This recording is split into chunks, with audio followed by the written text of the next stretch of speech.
Next up, we have our keynote session, The Power of We, Building Trust-Based Negotiations with Kate Vitasek. Kate Vitasek is an international authority for her award-winning research and vested business model for highly complex relationships.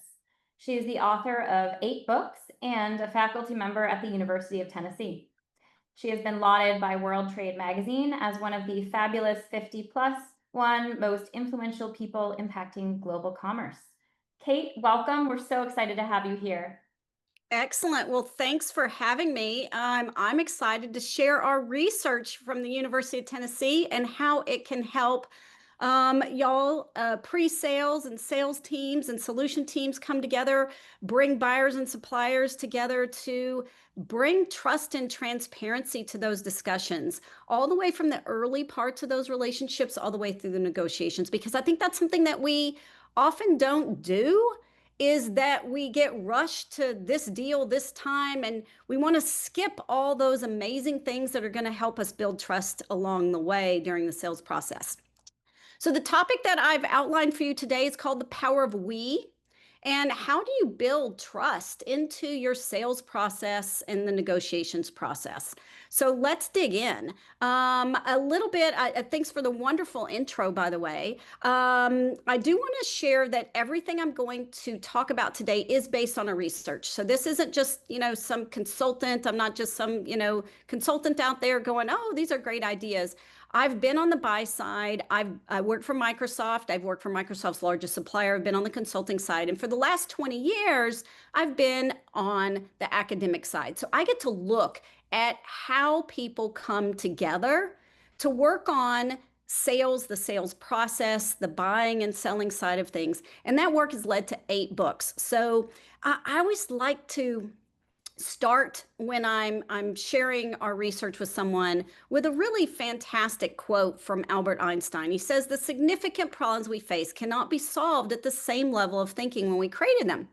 And so if we want to be better, faster, cheaper, safer, have amazing solutions in what we're doing, we have to slow down and really rethink the process of how we're getting there. Because again, we're trying to rush the deal process and not spending enough time interacting, getting the information that we need, building those into our demos so that we can test out things. I like to say, throw some spaghetti at the wall, see how it is, come back and forth. And using those demo processes as a way to close gaps in the knowledge between the buy side and the sell side. So if we come at it with that mindset that we need to have an open mind, what our research has found is that organizations who have amazing relationships, these trading partner relationships that are hitting it out of the park, they have taken the mindset of moving from what's in it for me, this buy sell, to again slowing down and trying to think about what's in it for we. What is it we're trying to solve for? And it's almost this iterative process that we're working together on to bring the best possible solution to the problems that we're trying to solve. So again, I think of this as what's in it for we. And if you continue with this theme that, I have to think differently about how I'm approaching the sales and pre-sales cycle, I like to put it in an analogy of a game. And I do this because I've been on all sides of the game. I said I was on the buy side, the sell side. And so if you think about the game of business as being this game board, what do you think this looks like? Well, this is a checkerboard. Well, is it? It could be a chessboard, right? It could be, we could maybe play different games here. But when I was on the buy side, one of the things that I did and was rewarded for being on the buy side of big deals is almost, did I get it for a better cost? How fast did I close it? Did I get better payment terms? And so I'd like to think of that as playing checkers. And so the better I was, it actually not spending the time that I needed, I'd actually get rewarded with a checker. So it's like, oh, great. I closed that deal faster. I got a savings out of that. And so I was collecting all these checkers. And at the time, actually, the better you are, the more stock options you got at Microsoft. And so I was very good at this game on the buy side. And then I left and turned to the supply side. And I had to sit across the table from my old me, my old self. And I thought, well, I have to play this game differently. I have to outsmart the buyer. So as the supplier, I've got information now. And is there things that I can and do differently? So you start to think about this game of business as being more strategic. So I have to, if your goal is to get a lower price from me, my goal is to, keep my margins up. And so what information do I have that I may not share with you? I may come back and do a certain, deal point, but it may come back and haunt us later. So for example, scope creep. Great example. Well, I didn't quite understand that. Here's what I sold you, but that wasn't in your scope. You didn't tell me that, so therefore I'm going to have to charge you for that. So we see scope creep being endemic in some of these more complex relationships. And so when you think that you're outsmarting the other guy, what I found now looking at it from an academic perspective is that we're really just playing a shell game.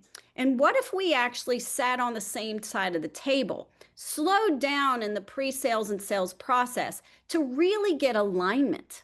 Because that alignment is how we're going to get that common understanding to develop the best possible deal, develop the best possible solution. And so we're not trying to rush that. We're actually slowing that down a little bit. And this concept of win-win, right? Trying to craft, co-create, as I like to think about it, co-create what we're doing together is steeped in research, not just my research studying trading partner relationships, but mathematical economic research. You might have heard of a gentleman by the name of John Nash. Now, Nash received a Nobel Prize in 1994, but I'm guessing you don't really remember who he was. Maybe you read about him in school if you were in business and you studied economics. But you might have heard of Nash because his beautiful mind was portrayed by Russell Crowe in the movie The Beautiful Mind. And so Nash was a mathematician in the 1950s. He was at Princeton University, and he had this big idea. And his big idea that went on to win a Nobel Prize is that what if we actually set a strategy and we tried to cooperate, to co-create, to develop something bigger than both of us? Could you create more value? So his math went on again to win a Nobel Prize, and that was in 1994. So now you're starting to see universities start to teach the concepts of win-win.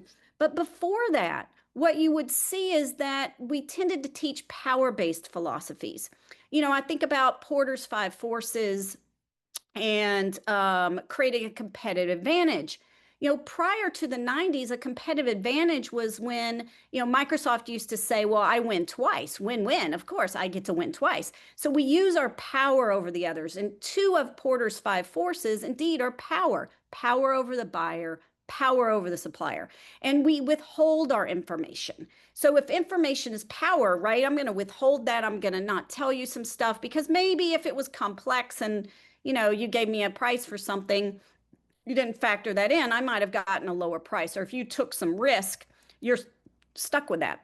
And so what we find and what Nash's math shows us and lots of other research shows us too, is that collaboration, co-creation actually outperforms this us versus them mentality because we can increase our trust and reduce our trust taxes. Now, I have here on the chart just a simple game theory matrix. Now, you can put anyone in your game of business, me versus you, buyer, supplier. You could even play game theory in your personal relationships, husband, wife, mom, kid, teenager. So let's just say it's me and you, right? And so we have some choices. If I choose to command and use my power and you choose to command, in game theory, this is known as a lose-lose deal. I like to think of it as an 800-pound gorilla right? And the bigger we are, the bigger the organizations, you just go at it and you're like, so we negotiate, we trade off, we have concessions, we're using our power. And that's what we were taught in schools to create a competitive advantage for many years. It was about power-based, using your power. So on the other end of that spectrum is Nash's work, where we're consciously choosing to cooperate. We're co-creating, we're developing better solutions, we're solving problems, we're working out how to do things better, faster, cheaper, safer, more sustainable, whatever your goals are. So the issue is people get win-win. They say win-win. They say strategic partner. You're my strategic partner. But they fall into the trap of this win-lose. I'm going to win some. I'm going to lose some. I'm going to win some. I'm going to lose some. And I like to think of that as playing ping pong. And it's exhausting. How many of you have played ping pong in your trading partner relationships? You go back and forth, trade-offs, negotiations, concessions, and it's actually exhausting. And that mental exhaustion in economics terms is known as transaction cost economics. So it costs us money to do business. And the more friction we have in how we do business, the higher our cost. Now, that may mean that we can push and get a good price, but our total cost of ownership, the total amount of value, we're actually limiting the amount of value that we can create. So why do we fall short? And this was a question that as a researcher, I wanted to ask. We know win-win creates more value. Nobel Prizes have been won on this concept. I've studied it. I know these strategic relationships are far, far outperform ones that don't. So what trips us up along the way? And I think it's the fact that we've been taught for so many years to negotiate. When we're in the sales cycle, we're going to negotiate. We're going to get to this deal this time, these terms and conditions, and we're rushing to get to the deal instead of slowing down to co-create. Throw some spaghetti up against the wall, look at it, bounce it back and forth, see if it works. You put that demo out there. Well, I didn't really like that. You come back with another demo and you're like, wow, I fixed these things. What do you think about that? So there are 3 books here of philosophies that I want to share. The first one is start with no. So when you start with no, it's like taking an orange. Now, in Fisher and Urey's book, Getting to Yes, he uses this orange story. So this isn't my story. This is a very famous story from the book, Getting to Yes. And he says, all right, let's say we want an orange. You want the orange, I want the orange. Well, what's happening is we're fighting over the orange. And it's like playing tug of war, right? I want the orange. No, I want the orange. So we go back and forth and back and forth. That energy that we have, again, is called transaction cost economics. So Fisher and Urey wrote a book called Getting to Yes. And this was a game changer in how people negotiated. It's actually known as interest-based negotiation. Since the early 90s, I'm sure if you've gone to college, most college students read this book today as they learn how to negotiate. So what interest-based negotiation does is it said, well, let's stop fighting over this orange. You want the orange and I want the orange. So how can we figure out a creative way to divide the orange? So I start to ask about your interest. You ask about mine. And I find out that you're going to bake a cake. So you really wanted the peel. I was hungry. I wanted the pulp. So now we can creatively figure out how to split this orange. So that takes this back and forth tension. Instead of playing tug of war using our power, it takes that out and our transaction costs are reduced because of this. We, in theory, get to yes in a much easier way, right? And I sat in a little bit of, I heard about the session on empathy. So yes, we're trying to use empathy. We're trying to understand. We're listening. So all of that is really good. But I would say you still fall short because you can get to yes. How many times have you gotten to yes? And then it just wasn't, what you needed. And you go back to the drawing board. Scope creep, well, it didn't quite kind of work out the way we said. So I love the idea of doing demos because You can take it, you can throw the spaghetti on the wall, you can start to play with it and then go, well, I don't really like that. Well, let's put another demo. Let's correct what we did and come back. So I like to think of it as almost like this iteration of co-creation. So we're getting to we're aligning the interest by slowing down. And when we do that, my analogy here is not that we're fighting over an orange or that we're creatively trying to split an orange, but rather we're taking the time to plant an orange tree. So together, 1 + 1, me and you, right? We have 2. We're not just exchanging value, we're creating value. So 1 + 1 = 11. We can do things together by co-creating, taking your skills, my skills. Let's look at this. So it almost gives us like a little playground to go play around in, see what the art of the possible is. And then once we land on what the art of the possible is, then we can go seal the deal, get the commercials, structures, and we're off and running. So think about that tug of war game, right? So in a traditional negotiation, we use our power back and forth, back and forth. We've got high transaction cost.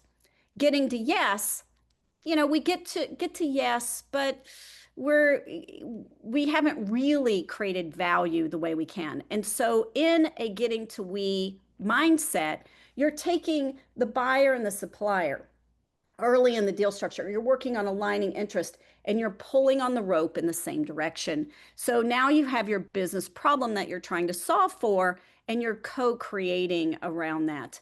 And so when I put the orange in context to my game theory matrix, win-win, you're planting an orange tree. Interest-based negotiation, you win some, you lose some, you win some, you lose some, that ping pong match. And then command it, or the lose-lose, is you're fighting over the orange. So it's a totally different way to think about things when you go slow to go fast. And this is what I would argue, that in order to get to we, it requires trust. It requires transparency. It requires this different mindset of how we approach buying and selling, all the way up to the pre-sales and the sales functions, right? So we're slowing down, getting, playing around a little bit, making sure we've got alignment, seeing the demo, not one demo, maybe 2 demos, 3 demos. Yeah, this is good. No, tweak this. Let's come back. And that's co-creation aligns the interest. So when I think about transparency and trust and leaning into these relationships to create value, it's hard to create value without having the information that we need. And so this is where transparency plays such an important role. I need that information to help me in my sales and pre-sales. And if I'm a buyer and I'm not sharing that information, we can't give it our best as a supplier. And the more transparency we have, the more trust we have. And I get kind of stuck because, well, I want trust, but I'm not sharing the information. And so you're kind of flipping back and forth. And I would argue that you need both sides of the coin here. Trust increases transparency. Transparency increases trust. So we have to work on both early into the relationships, all the way into the pre-sales, through the sales, and actually finalizing and closing the deal. So I mentioned some of the research around trust, right? And the math around win-win. Well, there's a couple of economists that have studied the hard aspects, the hard economics on trust in contracts. So one of those is Leslie Wilcox. He's from the London School of Economics. And what Leslie would say in his research is he studied 1,200 sourcing contracts, and he divided them between trust-based and power-based. So when they actually got to the contract, were they being more transparent? Were they leaning in, sharing, co-creating? And what you find in his research is that trust-based contracts have a 40% cost savings. That's not 2 to 3% that you can get from using your hammer to go out to bid and, play the market against each other. This is where true value is created, because you're slowing down sharing the information, co-creating. So now I can work on efficiencies, effectiveness, instead of just price or capability. Yeah, I need the capability and I need a price, but how do I actually develop the best possible way of working, the best possible solution that we have, that we're able to generate this value far superior than the traditional buy-sell process. Now, another person, another economic person, he's a professor of strategy. He also studies trust in relationships. His name's Jeff Dyer. Now, Jeff is famous for his work and study of trust in the automotive industry. Now, for those who live in the US, it's not a secret that, the automotive industry is a little power-based relative to the Toyotas and the Nissans out there. And so it comes through even in the union negotiations. Look at how hard the negotiations were, how dysfunctional the negotiations were with the unions and the United Auto Worker and the Big Three. So he studies these relationships and service provider relationships. And he's looked at the data from a different study that ranks service providers' trust over their customers. So every year, year over year, actually 25 years now, suppliers to the automotive industry are asked, which customers do you have the most trust in? And so they rank them, and General Motors is on the worst when he studied this. Actually, General Motors has notched it up just a little bit, so they're getting a little bit better versus their peers. But Toyota is consistently on the top, so they're the most trusted buyer. And so if you're a supplier to the automotive industry, who do you want to work with? The one that has the hammer and it's just about this deal, this time, give me the price, or the one who slows down and says, hey, let's go work and collaborate together to take out costs together to create that win-win relationship. Now, what's interesting about Dyer's work is he's quantified the actual cost of the transaction cost of doing business. And what he shows is that General Motors has incurred 6 times higher transaction cost or procurement costs than Toyota. So you think about it, Toyota builds these longer term relationships. They're really collaborating, known for working and collaborating with their suppliers. And that it may seem, well, that just takes too long. We don't have time to do that. But that time that you invest is actually paying you back exponentially, right?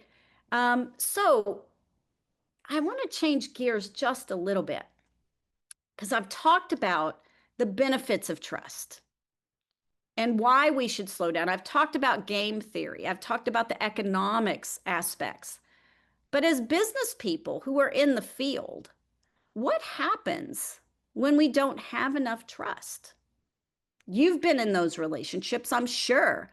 You probably can think of some right off the top of your head and just go, oh, that fill in the blank. What words come to mind with a relationship that is non-trusting versus one of your better relationships that's full of trust? Well, this is something that Stephen Covey wrote about in his book, The Speed of Trust. And he has this wonderful chapter on the taxes of not having trust. And there are 7 taxes. So one of them is redundancy. When I don't trust you, I may put in duplication of effort. So for example, one of the things that I study, I do a lot of very complex types of relationships, especially outsourcing relationships. If the buyer doesn't trust the supplier, they put in what's known as a shadow organization. So they're duplicating. They have supplier managers that are managing or often even micromanaging the supplier. Well, if I'm the supplier and I don't feel trusted, and you've got this shadow organization that's micromanaging me, are you going to get the best out of me? I probably don't like to work for you, especially if you're power-based and don't have that empathy that we learned about, right? And so now the A team might turn into the C team. The best people leave, turnover, disengagement. This is why you start to see, which I'm really excited about, is a lot of organizations are actually measuring and testing for employee engagement. Because when I have an engaged employee and they feel, that they are being listened to, when they have an idea, and it's like I say their good idea didn't go to the good idea graveyard. They're rewarded. They're like, hey, you listened to me. I want to bring more ideas, right? And so having trust reduces this trust tax.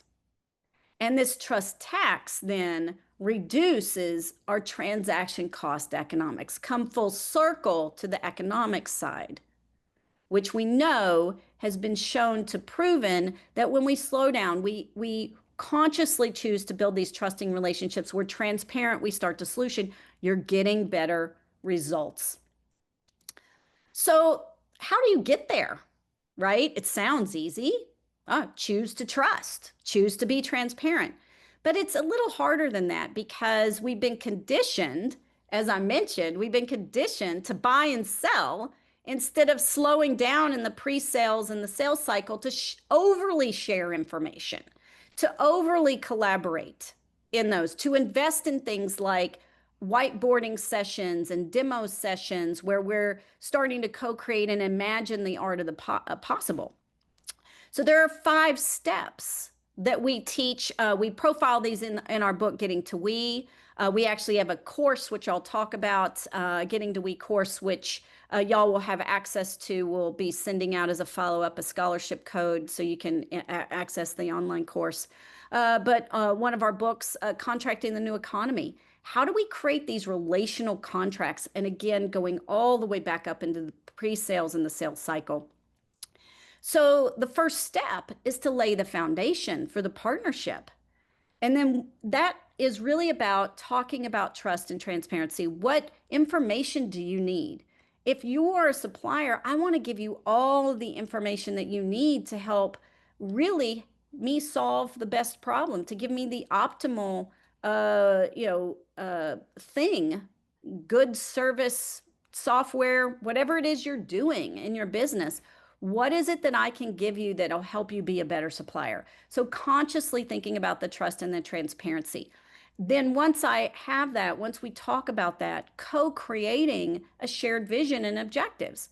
Then adopting the guiding principles, aligning the interests. This is where in step 4, you actually start the more traditional negotiations. So we've got where we're going. We have tight alignment on the art of the possible and what we're trying to solve for. Then and only then do you start to then align interests. And then lastly, stay aligned. So these, when you look at these steps, it really points to the fact that you have to go slow to go fast. And when our mindset is about this deal, this time, it's very transactional, we're getting to step 4 way too fast. And in essence, we're not allowing ourselves to create the art of possible with our business partners. So let's look at what it takes to make the shift from this what's in it for, me mindset to a what's in it for we mindset. So I flipped that actually. It should be from what's in it for me to what's in it for we. So there's 5 things, and I'm going to break these down one at a time. So I'll share here all 5 of these, but for each one, I'm going to go through and I'm going to talk a little bit about why that's important. And I'm going to share an example of it in practice, because it's one thing to have the theory, but you have to put the theory in practice. And this is why I love stories. So I'm going to share some good examples of what others have done. So this me tactic, right? Ambiguity, vagueness, I'm going to withhold information. Well, what we want to do in a what's in it for we tactic is transparency. And likewise, and the next thing is you, instead of holding back on your BATNA and having this buy sell mentality, it's around sharing alternatives, co-creating solutions. And instead of competing interests, negotiating trade-offs, you're creating a shared vision and shared agenda. because what you're going to do needs to follow and align to that. Instead of going fast, pressuring to get an agreement, you're seeking for alignment. And when you do that, you can move from this tit for tat value extraction to a value creation. Or as Oliver Williamson, another Nobel Prize winning economist, says, leave money on the table. Now that one's interesting. We're going to come back to that. So let's break these down one at a time. The first one, transparency. To get to this collaborative we environment, we have to choose transparency, consciously saying, what information do you need? How can I help you get the information, develop a better solution, and doing that all the way up into the pre-sales and sales, not just when the engineers come on board, right, to do the actual hard solutioning, but we're playing around using demos, using whiteboard exercises, really trying to share that information. So I like to say, if information is power, then shared information is exponentially powerful. So let's put it all out there and share as much as we can. So one of the tools that we teach trading partners when they're, these are pretty strategic type deals and there's a lot at stake, is we teach them to use a tool called the Transparency Commitment Matrix. This is how it works. So you have both sides, the buyer and the supplier, and you sit down and you say, gosh, what information would be helpful? So maybe it's budgets, or maybe it's the margins of the supplier. I was just doing a talk earlier and it was to a group of buy side in the utility sector. And I said, how many of you share your budget with your most strategic suppliers? And maybe 10% do. Well, why don't we share our budget? Well, they'll just spend it all. They won't, we have to not tell them because we want to constantly put pressure on them to lower our cost. But if we changed the nature and said, here's our budget, our goal is to collaborate and beat our budget, what you find is that organizations hit it out of the park. They're far more successful. So the transparency actually enables the collaboration. So what about money in this relationship would you share? What about performance? What about the relationship itself? What about the operations? What about the data that you need? Especially if you're building software, what data do we need that would make our software really pop? And do we have access to that? Because you can't build something if you don't have all the information. And so think about what this list is. Now in the tool that we have, we've listed some that we see are common popular things, but you have the power to modify the toolkit. What do you want to be transparent about? And now start to think about it and say, well, what do we do today? What should we be doing? Interesting. And is there value from being transparent? And what you see is that universally, both the buy side and the sell side go, wow, if we could have access to all of this information, it's going to help us just be better partners, to be better at developing whatever it is that we're doing as our service provider. If it's building software or being a third-party logistics provider or being a distributor or a facilities management provider. It doesn't matter what kind of a supplier you are, that transparency is going to give that supplier partner information that they're going to use to actually do things that benefit the buyer. Likewise, it's flip side as well. So one of the organizations we worked with was a bank, and the suppliers, this was call centers. And so Jim Hobby was in charge of operations, and they did not share. As a supplier, they did not share their margins, their cost structure. It was about the price. And so we teach, well, got to break down the price. What are the cost drivers? Because how can I work on collaborating on driving down cost if I don't understand the cost drivers? And that was a hard concept for Jim to get. And in our book, he actually writes about this. He gives us a little story. And he says, sharing that financial information brought business logic to the conversation. It was a breakthrough point for all of us. Our client realized Sykes was being honest with them. The openness made the discussions business discussions, and the conversations were more rational. So the more you share, it actually helps build that trust. Again, it's that two sides of the coin.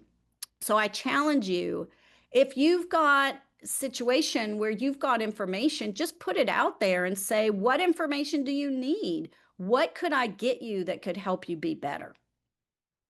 Now let's look at a second tactic that we have, which is using and creating a shared vision and shared agenda. I like to use the analogy of going to Mount Everest or putting a man on the moon, right? So if you're a mountain climber, you can't get to the top without your Sherpa, right? And you think about this big, hairy, audacious goal that Kennedy had in the early 60s, put a man on the moon by the end of the decade.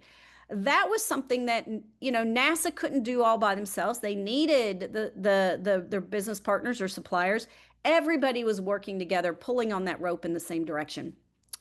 And there's a lot of research that's done around the power of creating that shared vision. When we actually take the time to co-create that, and we agree that we're going to the same place, we have common goals and objectives, magic can start to happen. And so great relationships discuss their hidden agendas. And they actually, you know, aren't afraid to talk about those and say, where do I have conflicts of interest? Where is there a perverse incentive in what we're doing? How would I look? What would be the objectives that we're trying to solve for? So one of the case studies that we have is BP and Jones Lang LaSalle. Now, BP, everyone knows BP. They're an energy company. Maybe not everyone knows Jones Lang LaSalle. Jones Lang LaSalle is a big real estate and facilities management maintenance provider. And so they had been working together for several years. BP decided that they wanted to really become and have more of a strategic partnership. So they went through a bid process, what we call an RF partner, and they picked Jones Lang LaSalle as their partner. And using the techniques that we had, they started with this transparency. You know, they led with that. And the next step that they did was to create the shared vision and desired outcomes. Now, these are the exact shared vision and desired outcomes out of their contract. This is in their contract. So it's not just something they set out to do. These were co-created early on in the relationship. And then their entire deal revolves around this all the way into the commercials of the agreement. And so you look at this and you think, well, okay, this is great, but this literally gets on the badges of people, how they work. They have, you know, over 1,000 people that are working. And so now it's very easy for people to say, well, what are we trying to get out of this relationship? What are we trying to solve for? It's not just, dear Jones Lang LaSalle, show up and clean our toilets or, you know, maintain our boiler. We're trying to create an inspirational, sustainable workplace experiences for our people and our communities. That's very different than show up and do some work. So I use this analogy that this was their Mount Everest. It's way more than showing up to do work. It's what you want to get out of the work. And I think that we don't slow down and try to do that. And that's something I encourage you to do. You know, as early on is, what is your Mount Everest? What is it you're trying to solve for? And what objectives are you trying to get out of this relationship? So the next area that I would challenge you to think differently on is this a concept of co-creation. I've used that word many times now. I love that word. And in a traditional approach, it's buy, sell. And we have a best alternative to no negotiating agreement. It's like look at this picture. You're sitting across the table from each other. And in a what's in it for we mindset, you're actually sitting side by side. You're going, well, what if we did this? How would this look? And you're co-creating. And you get far, far better solutions when you do that. And I think often we wait too long in the pre-sales and sales cycle, and we bring in the solutions engineers later on, and we're not really testing out, thinking about concepts early enough as we should. So let's look at how Vancouver Coastal Health is a Canadian health authority. Thought about this for environmental services. So in a hospital setting, you've got all kinds of environmental things, the OR, the ER, different things. And so the supplier here, who again was working in a traditional us versus them way before, once they went through and Vancouver Coastal Health said, we want to work differently, and they started to bring these concepts to how they were working, it was almost like the air lifted for Compass. He said the collaborative and transparent environment really helped us frame our response. It wasn't about trying to sell them something. It was about how to solve their problems to help them climb their Mount Everest.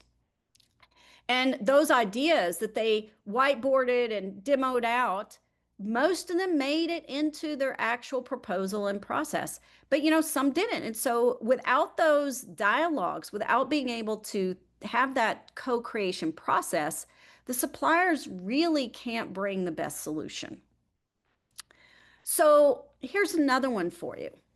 Seeking alignment versus pressure to get to an agreement. Time, we often think, oh, I got to close this deal. And we're so compressing the pre-sales and sales cycle or the contracting cycle. And I like to use this analogy of rowing, right? Think of the movie, The Boys in the Boat, right? They work to really get alignment. And when you're rowing in a boat, look at this, they're rowing in cadence. There's no friction. That friction, again, costs money. So your goal is to get as much alignment as possible because it reduces the friction, which reduces your transaction cost.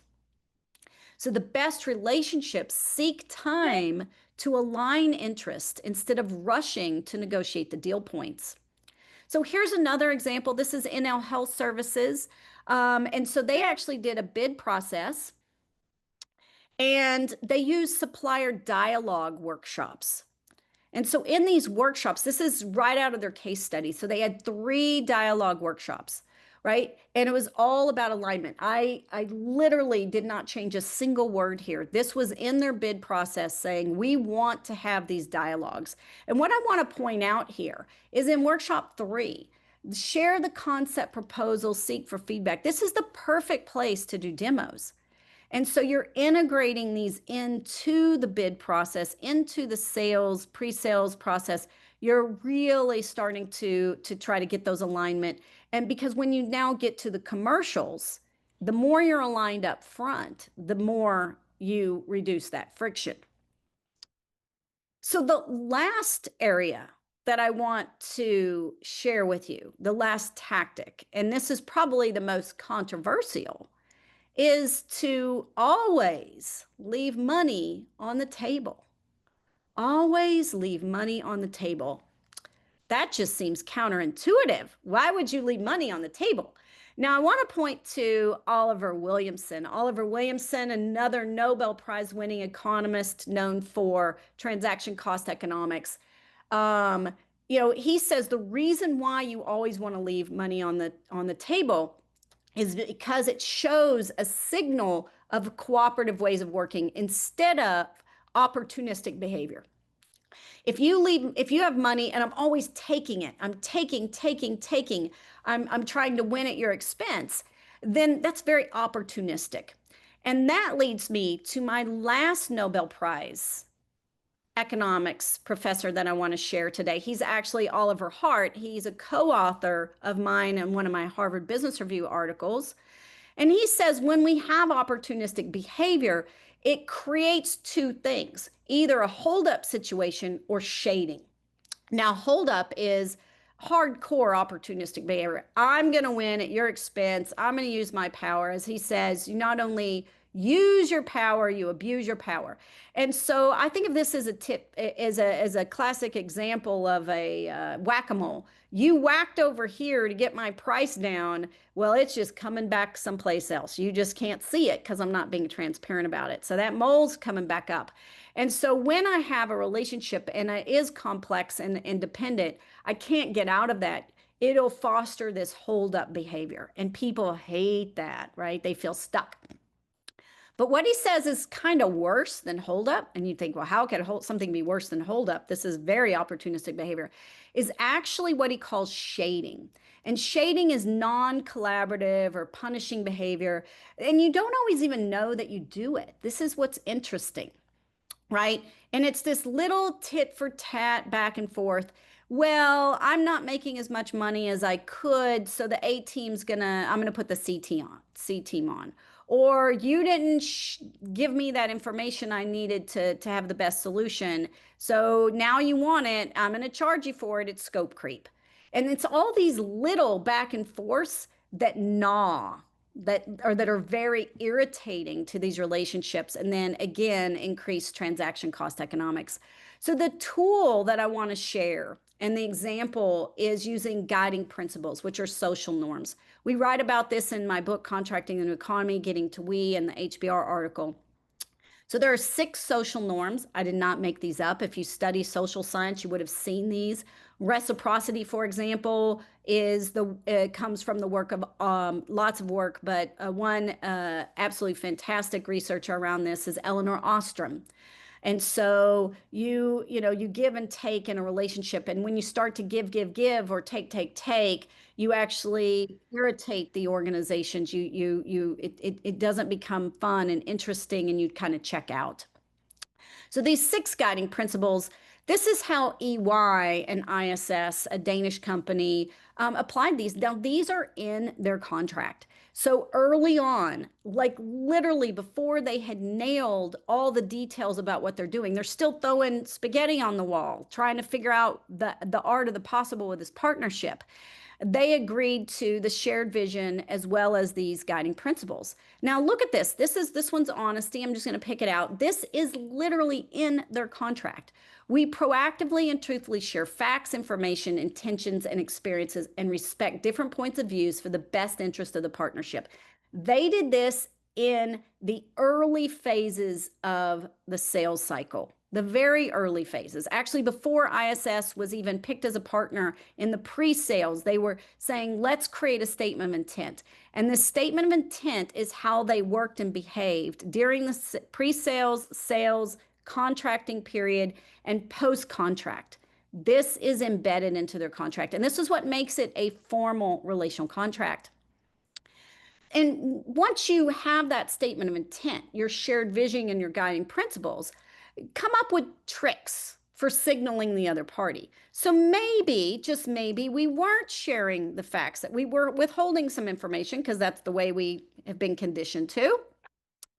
Put the elephant in the room. Golly gee, it seems like there might be some information or data that we could have that would really help us.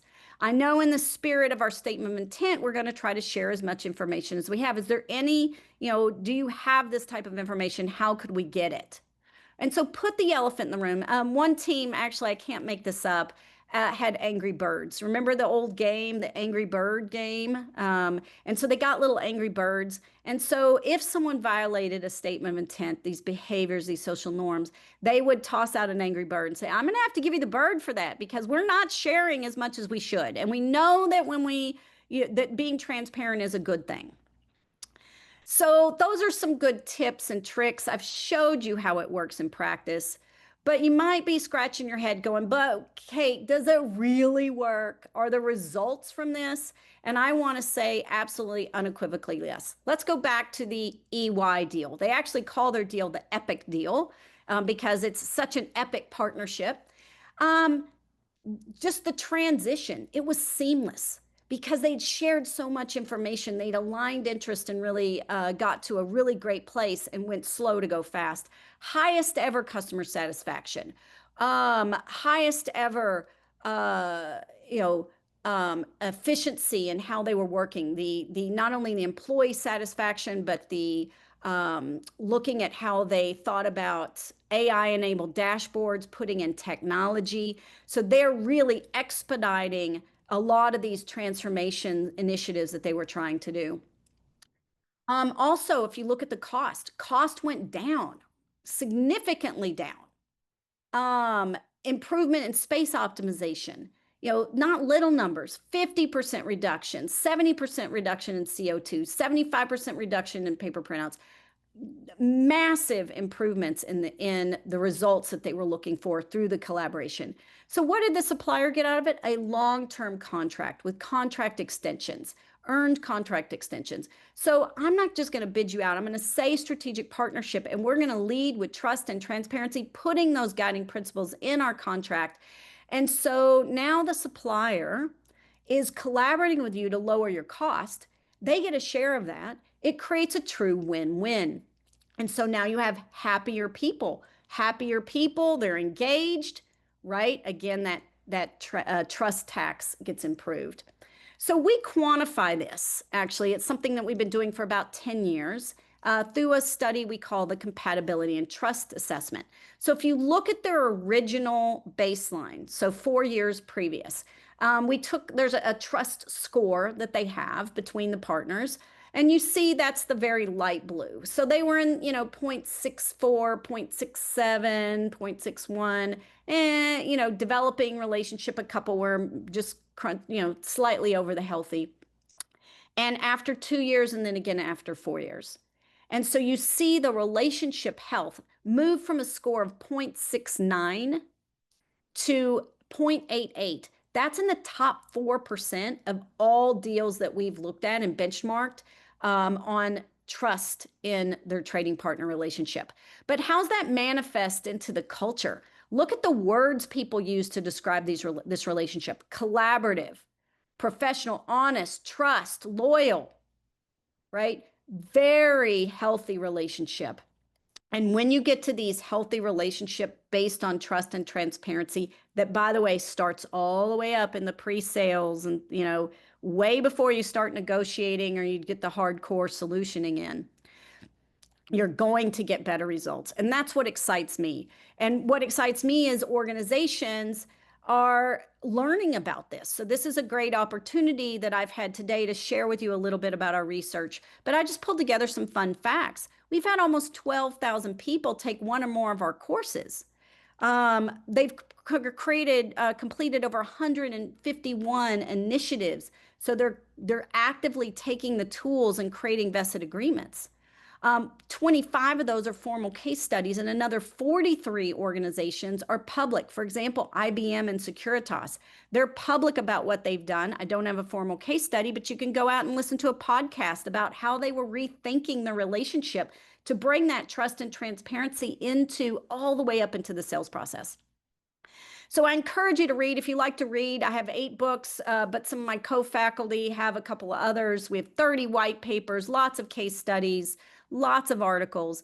So just reach out. I've got my contact information here at the end. So if you've got some questions, let me know. And I do want to let you know, part of what is happening here is that you will get a complimentary registration to our Getting to We online class. So I hope you'll take advantage of it. If you don't like online classes, pick up, just, start Googling vested, Getting to We, transparent relationships, win-win, and you're going to find a lot of information. We have a ton of open source information.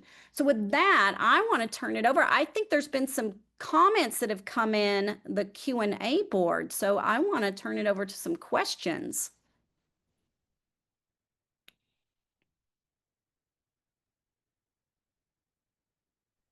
Thank you so much, Kate. We did have a question just come in. What if you don't want to bring up or be transparent about something that is a potential negative or deal breaker? Yeah, so I would put on there, here's all the things, and you should say why you're not going to be transparent. Now, if you don't want to be transparent about it because you are trying to be sly, that's just going to come back and haunt you. So they will find out later. So I would say put it on the table, but if but there are some things, for example, you can put and say, we're choosing not to be transparent about this, and here's why. So you don't have to give the information, but you're going to identify, here's the things I'm not going to be transparent about. Okay. But yeah, it'll come back and haunt you. So you might as well I know it sounds awful. You're like, oh, I might lose the deal. Well, if you win the deal and you put all that energy into it and then lose it after you've invested all those gazillions of dollars, that's not good either. That's worse, right? That's right. Can you share an example of where a company left money on the table by not thinking beyond the transaction? Yeah, I have a ton. So we often will negotiate the price. Very common. Here's the scope, here's the price, here's what we're doing, right? And there's so much opportunity outside the price and total cost of ownership. One of our case studies is Intel and DHL. And so when they started to look at a pricing model with incentives instead of the price, well, now I can look at inventory turns. That's not the price of how much it costs to store or ship a widget, right? How if I can ship Intel's chips faster, Mhm. that's going to reduce my working capital I need to fund into those chips. That's a ton of money. So Mhm. working capital and inventory. A great one, a great example would be from P&G and Jones Lang LaSalle. Jones Lang LaSalle actually created a software app that helped optimize meetings, and it saved P&G employees 20 minutes a week. So you think, well, that's not a lot, 20 minutes a week, but there's 52 weeks and there's 100,000 employees. Right. So that employee productivity is huge. So Mhm. that's value that's created beyond the price. Right. That's great. Okay. We just have time for one or two more questions, so feel free to keep putting them in the Q&A or in the chat. Another one that came in, let's see, how do you see the future of negotiation evolving as businesses become more global and technology driven? Yeah, that's a great question. I think it's just going to demand more transparency. Mhm. Um, and the technology is enabling it, right? So I'll give you a great example. I wrote about these guys in Harvard Business Review. Walmart, the technology, this was back in the day for blockchain, and now you have AI. But they worked with, instead of being power-based, right, on Walmart, they said, look, we have a freight claims problem. We're always bickering about this, and they charge a chargeback. And then, so, well, the temperature wasn't right. You were 10 minutes late. And they were always bickering back and forth on these chargebacks. It's endemic in the transportation industry. And it just takes all this transaction cost to solve for this. And Walmart really just wants their freight on time, right? And at the right temperature. And so they worked collaboratively with Bison, one of their freight carriers, to co-create a blockchain. And it was at the time the world's largest industrial blockchain. And so it wasn't Walmart saying, I'm doing a blockchain and you, dear supplier, are going to do it, right? It's like, we have a freight claims problem. Let's develop a blockchain that will solve this problem and create value for both of us. And so I think technology is just going to speed this up, but without transparency, you're not going to get the right solutions. And without win-win, why would I care to be on your team if it's a win-lose? I'm going to go work. The best suppliers are going to work with the companies who are empathetic, who do share, who do value what they can bring to the table. And so I think you're going to see this real split of people who are partnering to create value and people who are stuck in a value exchange, value extraction. Makes sense. Well, thank you so much for your time today, Kate. Before we hop off, we mentioned every attendee today will be getting the free complimentary access to your certification course on getting to we. Can you just remind everybody what are some of the things they'll learn with that? And everyone listening in, you will get that code to sign up for Kate's course after today. We'll send that out. Yeah, so remember I mentioned those 5 steps, right? Lay the foundation, co-create a shared vision, adopt the guiding principles. So it literally goes step by step and it helps you go through that. So it's designed, you don't have to do it this way. You can just take and learn it and just click through and learn, but it's designed for a buyer supplier team to actually work through together. And so the homework is the statement of intent and the governance structure for your partnership. Wonderful. Well, I know we'll all look out for that email we'll be sending after today, and everyone will get that code so we can get certified in the Getting to We methodology. Thank you so much, Kate. We're thrilled to have you here today. Thanks. Excellent. Well, thanks for having me.